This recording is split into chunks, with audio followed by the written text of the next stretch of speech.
O conhecido Peugeot 208, agora com a motorização 1.0 turbo.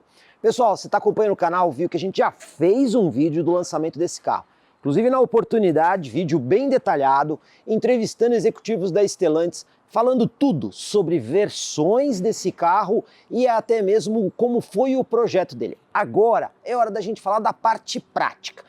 Como é que é o dia a dia aí do Peugeot 208 com a motorização 1.0 turbo, mais conhecida como T200? Essa motorização lá na Fiat equipa, por exemplo, o Pulse e até mesmo o Fastback. E agora está aqui no 208. Pois bem, essa versão aqui é a versão Stile, a única a oferecer roda aro 17 polegadas para dar um pouquinho mais de esportividade. Mas agora nesse vídeo, vamos ver na prática se o carro é bom mesmo? Só para relembrar, motor 1.0 turbo injeção direta 3 cilindros.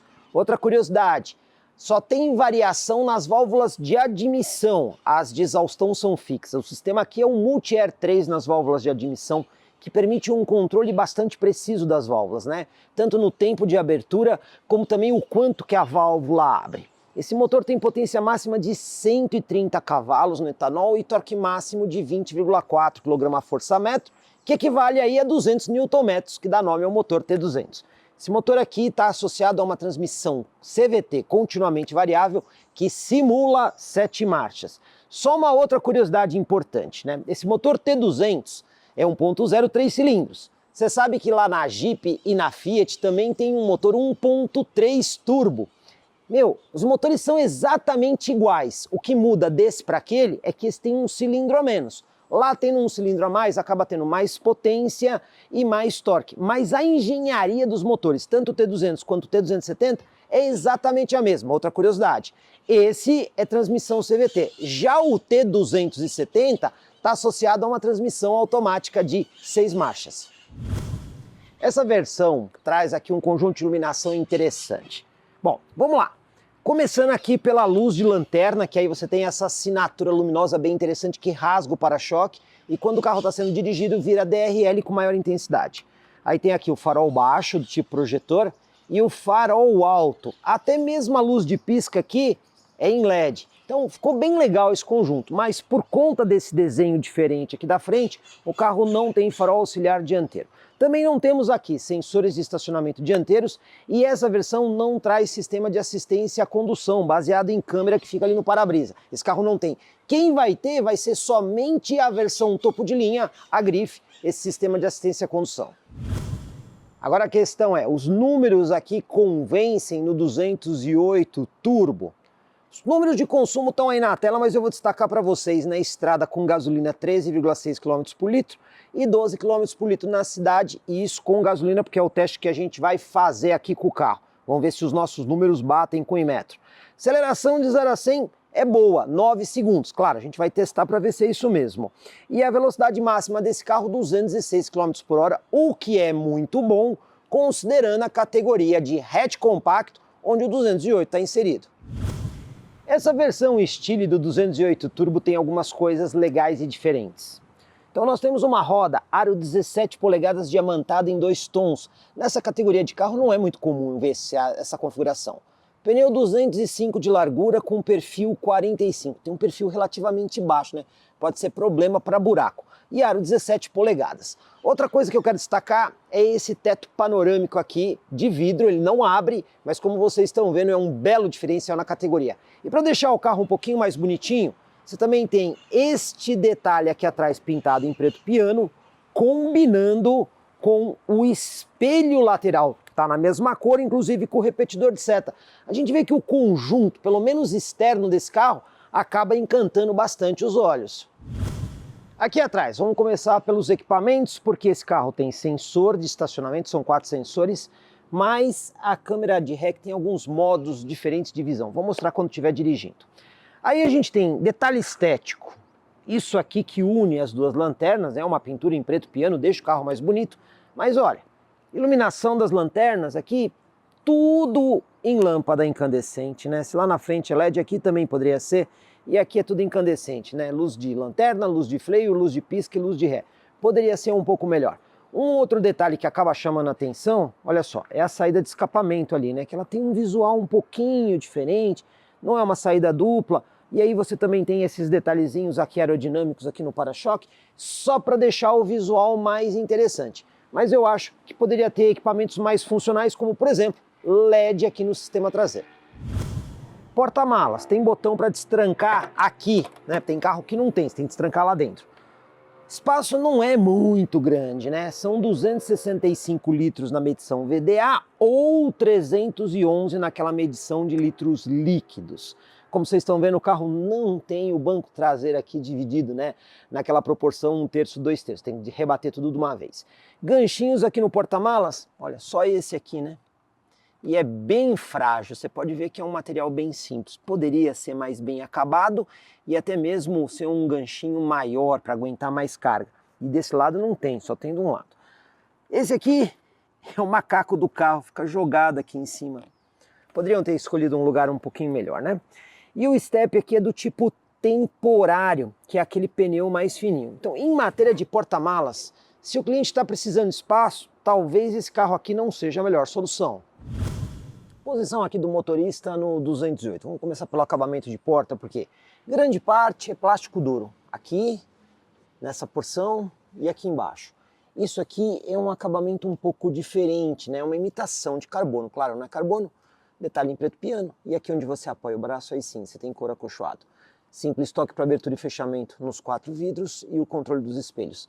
Espaço aqui razoável, né? Dá para você colocar até uma garrafa aqui um pouquinho maior, lata também, e guardar mais algumas outras coisas. Você pode ver que tem uma continuidade aqui da porta com o acabamento que a gente tem aqui no painel, né? Tem essa saída de ar projetada, mas aqui é plástico duro.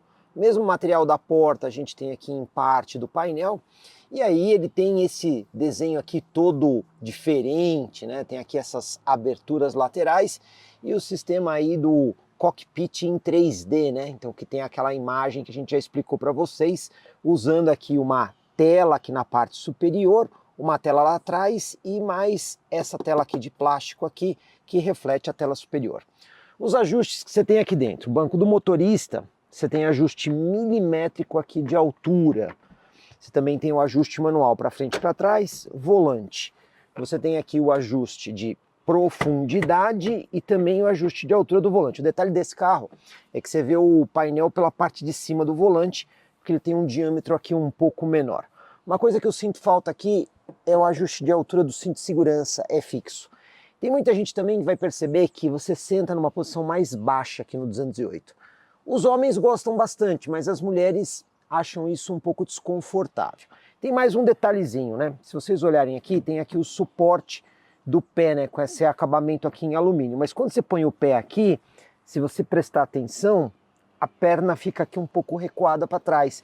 Então não é um carro assim que você tem espaço e nem uma ergonomia muito confortável, mas tem algumas coisas diferentes aqui, como o volante menor e o painel, que é bem legal. Banco traseiro, esse carro tem um entre-eixos de praticamente 2,54 m, não é muita coisa, né? Quando a gente ajusta os bancos dianteiros de forma confortável para ficar lá, você pode ver que não tem tanto espaço aqui atrás. Do meu joelho ao encosto do banco, são aqui praticamente 5 dedos fechados. Movimentação de pés, ela é razoável. Isso para quem senta nas laterais. Quem vai sentado aqui no meio, aí já tem um problema, né? Porque você pode ver que o túnel traseiro aqui é um pouquinho mais alto, né? Esse carro também não tem aqui tomadinhas para você carregar nada, nem saída de ar-condicionado. Tem esse porta-objetos, pode ser usado por quem está aqui atrás ou quem está lá na frente. Se olhar na porta, não tem espaço para guardar nada, tá, pessoal? Olha aí, tá vendo? Então, quem vai aqui atrás não desfruta assim de tanto espaço e falta porta-objetos. O que a gente tem aqui é essa luzinha aqui, que não é necessariamente de leitura, mas atende. Essa alça de segurança aqui no teto dos dois lados. E uma coisa legal desse carro é o fato dele ter o teto solar, né? Não é o teto solar convencional, não é panorâmico completo, mas quem vai aqui atrás desfruta um pouco, uma vez que o teto solar consegue vir aqui, digamos assim, até a metade da visão da pessoa traseira. Aqui dentro, banco em tecido, a gente tem um acabamento aqui do lado que parece aí um tipo de alcântara, aqui nas partes superiores também, costura em azul claro, o que dá um visual diferente. Agora, as coisas diferentes desse carro, o porta-luvas, por exemplo, se você olhar, ele tem bastante espaço, dá para guardar bastante coisa, e ainda tem este pequeno compartimento aqui para coisas menores. Aqui no meio a gente tem esse descansa-braço, que só tem uma posição, e aí mais dois porta-latas de tamanhos diferentes, dá até para deixar a chave aqui. Tomada de 12 volts, a frente da alavanca de câmbio também tem compartimento, mas uma coisa legal desse carro é isso aqui. Carregador celular por indução, que você pode colocar o celular aqui, e esse outro espaço que você consegue colocar o celular de lado. É diferente, você consegue ver a tela, né? E aí tem uma porta dedicada para carregamento USB do tipo C e essa USB do tipo A para você poder fazer a integração aí com a central multimídia. Conjunto aqui de climatização, né? Então a gente tem essas teclas aqui, físicas, né? Renovação, para você ir direto aqui para a função do ar-condicionado na tela da central multimídia. Um botão para condicionamento máximo do ar-condicionado, né, para resfriar o carro rapidamente, trancamento das portas, desembaçamento para-brisa e desembaçador traseiro. Aí a central multimídia, tela totalmente touchscreen. Aí você tem os menus aqui do lado. Esse aqui é do sistema de ar-condicionado, onde você consegue fazer aqui o direcionamento, por exemplo, para cima, para baixo, para frente, velocidade da ventilação, e o controle de temperatura, ar-condicionado digital e automático de simples zona. Bom, a gente também tem aqui a função do telefone, né, onde você consegue conectar, inclusive Android Auto e Apple CarPlay sem fio. Aqui você tem as funções de áudio, no caso aqui nós estamos mostrando para vocês o FM, e aqui a tecla Home, você consegue ter mais algumas coisas, né? Então, aqui no menu de configurações, você pode, por exemplo, configurar algumas coisas básicas do carro, né? Sensores de estacionamento, limpador traseiro, aqui você consegue fazer uma informação de checagem de informações do próprio carro, aqui você configura algumas das funções do painel diretamente na tela da central multimídia. Você também tem aqui a configuração de áudio, equalizador de apenas 3 bandas, aliás, deixaram esse equalizador aqui bem zoado, né? Vamos deixar ele mais ou menos certo. Tem aqui o volume, que você tem as funções de áudio e até mesmo o volume indexado à velocidade. Você também pode configurar o brilho dessa tela aqui. Um detalhe é que se você quiser apagar a tela enquanto dirige, só apertar esse botãozinho aí, você desliga a tela, aí quer voltar, aperta, volta a tela. Não é uma central super avançada, mas tem as principais funções aí nela. Bora aqui para o nosso teste urbano, vamos testar agora tachão e lombada, vamos ver como é que fica conforto e isolamento acústico. Primeiro tachão, será que o carro vai sair bem? Vamos descobrir.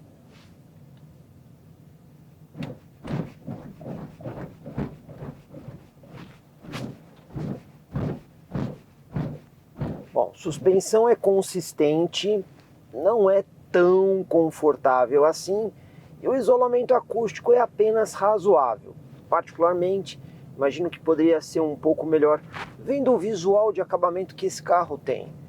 Mas e na lombada, como é que fica? A gente sabe que o histórico desse carro é bom, mas o câmbio CVT precisa de mais espaço para ser alocado. Será que vai pegar? Vamos ver. Primeira lombada foi bem. Não bateu, não raspou, não demonstrou nenhum tipo de fragilidade de conjunto. Está mantendo o histórico do 208. Vamos ver a segunda lombada 30 por hora. Segunda lombada também foi legal. Sem bater, sem raspar, sem indicar fragilidade. Agora, piso desnivelado e a terceira lombada. Vamos ver como é que fica o isolamento acústico aqui.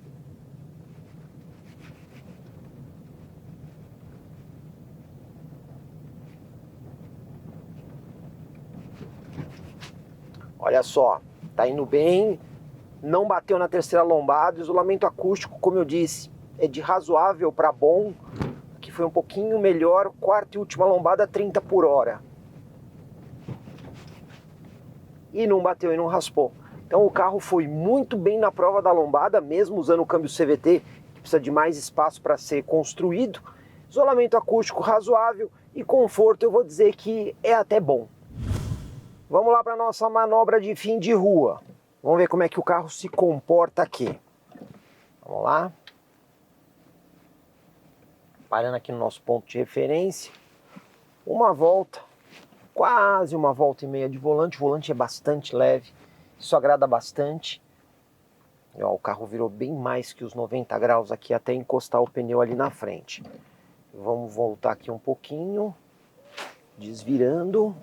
Detalhe aqui, pessoal, que a gente tem a câmera de ré com a linha de guia dinâmica, e aí você consegue mudar os modos de visão. Você consegue colocar essa visão de 180 graus para ver melhor os cantos, e tem também essa aqui, a visão de zoom. Só que à medida que o carro vai dando ré, ele vai gravando por onde ele vai passando e coloca essa imagem ali na lateral, acaba ajudando. E olha só, pessoal, a gente saiu aqui do centro para a direita usando pouco espaço, né? Então, com essa câmera que tem vários modos de visão, volante leve, usando pouco espaço, vai ser tranquilo manobrar o 208 na cidade. Hora de fazer um teste de consumo aqui no 208 Turbo. Eu vou andar um trecho de estrada, porém aqui é uma estrada com velocidade mais baixa, limitada a 80 km por hora. Mas vamos dar uma olhada como é que está o consumo do carro. Olha só, a gente tem aqui um trajeto de 145 km com um consumo de 9,9 km por litro, velocidade média de 39 km por hora.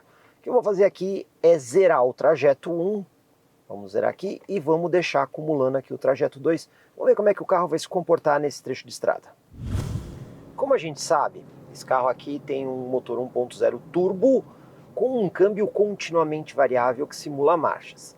Aqui nós não temos o recurso do pedal shift aqui atrás do volante para você fazer a simulação das marchas. O que você tem que fazer caso você queira simular as marchas é usar aqui a alavanca de câmbio. Aí para isso você vai jogar a alavanca aqui para o lado esquerdo, ali no painel vai aparecer a marcha que você está simulando, e aí você dá toques para trás, aqui para subir marcha, e toques para frente para reduzir marcha. Na prática, para que você usa isso? Por exemplo, você está descendo uma serra, quer aplicar um pouco de freio motor, usa a marcha simulada. Ou você está na estrada, vai fazer uma ultrapassagem, estrada de pista simples, reduz marcha para poder subir o giro do motor e fazer a ultrapassagem com o motor cheio. Dúvida frequente: se o câmbio é CVT, ele faz sempre simulação de marcha? Resposta é não. A simulação de marcha vai acontecer em duas situações: ou quando você realmente coloca a alavanca para o lado esquerdo, ou quando você faz uma aceleração mais consistente, pisa forte no carro, aí ele vai fazer a simulação de marcha. Quando você está andando com o carro de forma mais suave, aí ele opera como um CVT. Inclusive a gente consegue ver isso nessa situação porque você vai ver que o giro ali praticamente não está subindo, mas a velocidade ela sobe. Então aí ele está operando como um CVT. Para quê? Para ser mais eficiente, economizar combustível. O câmbio CVT, ao utilizar sempre uma relação continuamente variável, ele explora o melhor do giro com aquela situação que você está utilizando, e isso ajuda bastante no consumo. E vamos conferir aqui o resultado do consumo. Acessando aqui o computador de bordo, olha aí, rodamos 18 km, uma média melhor que a do Inmetro, 14,2 km por litro. O Inmetro fala 13,6 na estrada. Velocidade média não foi bem de rodovia, foi um pouco mais baixa, 63 km por hora. Mas aí, o que vocês acharam dessa média? E vamos conferir o 0 a 100. Para isso, a primeira coisa que eu vou fazer aqui é desligar o ar-condicionado e passar o carro para o modo esporte. O botãozinho esporte fica aqui do lado esquerdo do volante. Você aperta aqui o botãozinho esporte, ele acende uma luzinha laranja, dizendo que ele está no modo esporte. Vamos lá. Largadinha estolada, acelera e saindo.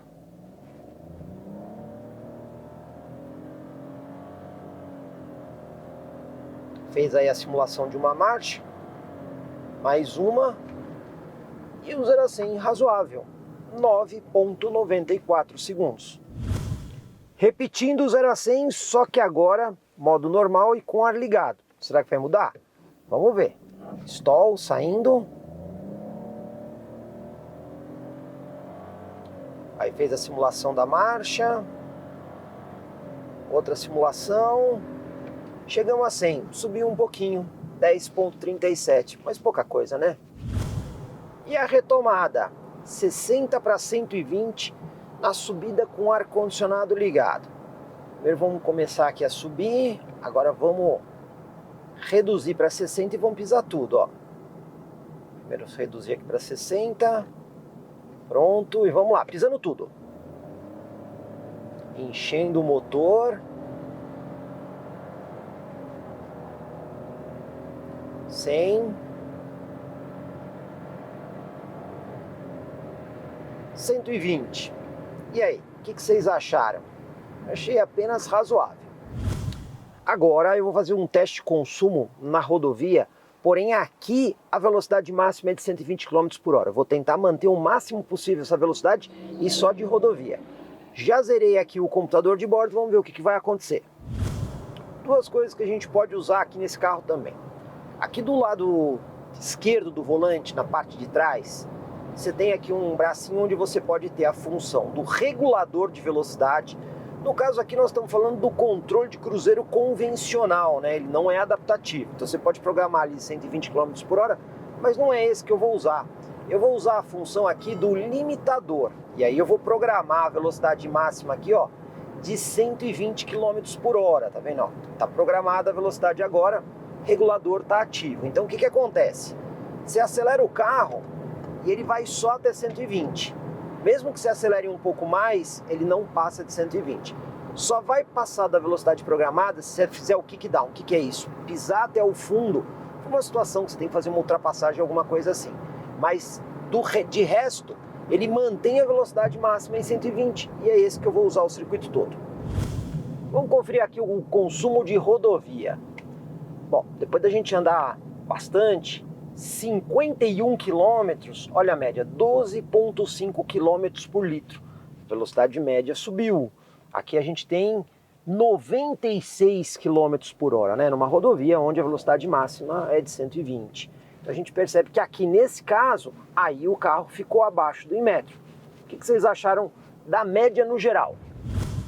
E o seguro do 208 aqui na versão Stile com motorização turbo. Mais uma vez consultamos aí a nossa parceira Multiclass, corretora de seguros da cidade de Sorocaba, que fez a simulação considerando o perfil típico de um cliente desse carro. E aí, olha, não teve muito susto não no seguro. Seguro que você paga anualmente, valor de R$2.000. Nada muito caro ou difícil de você ter para o carro. E a franquia, no caso de acontecer alguma coisa, já reduzida em 50%, R$3.800. Também nenhum susto. Em matéria de seguro, bem tranquilo 208. Mas e o preço aqui do 208 Turbo? Pois bem, o carro que vocês viram aqui no vídeo, preço aproximado de R$110.000. E a versão Grife, que é a topo de linha, traz sistema de assistência à condução a mais, apesar da roda 16, R$115.000 aproximadamente. Mas quais as considerações que a gente tira considerando esses preços? Vamos lá. Se você fizer uma comparação direta com os concorrentes que estão na categoria nessa faixa de preço, você vai ter aqui um carro com um bom desempenho. Desempenho convence com esse motor T200, em especial porque o 208 é um carro pequeno, então o motor acaba rendendo muito bem. Outra coisa legal desse carro, os equipamentos que ele tem, né? Então faróis totalmente iluminados em LED, roda 17, o teto aqui de vidro, aquele console diferente para você posicionar ali o seu smartphone, uma central multimídia com integração Android Auto e Apple CarPlay com uma tela maior, o painel 3D que acaba sendo bem diferente dos outros. Então essas coisas encantam aqui no carro. Mas onde é que está o problema? Se você tem família, vai usar muito o banco traseiro ou precisa de porta-malas, aí o 208 acaba não sendo uma opção muito boa. Então ele é um carro muito legal para quem é solteiro, casal sem filhos ou casal com filhos pequenos, né? De preferência um só por causa do espaço de porta-malas. Então ele acaba atendendo um cliente um pouquinho mais específico, mas se você quer visual e desempenho, tá aí uma ótima opção do novo 208 Turbo.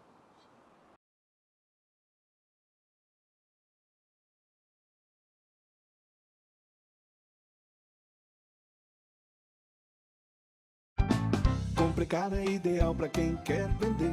Comprecar é ideal para quem quer comprar. Se precisou vender ou comprar, acesse hoje mesmo Comprecar. Acesse comprecar.com.br. Comprecar.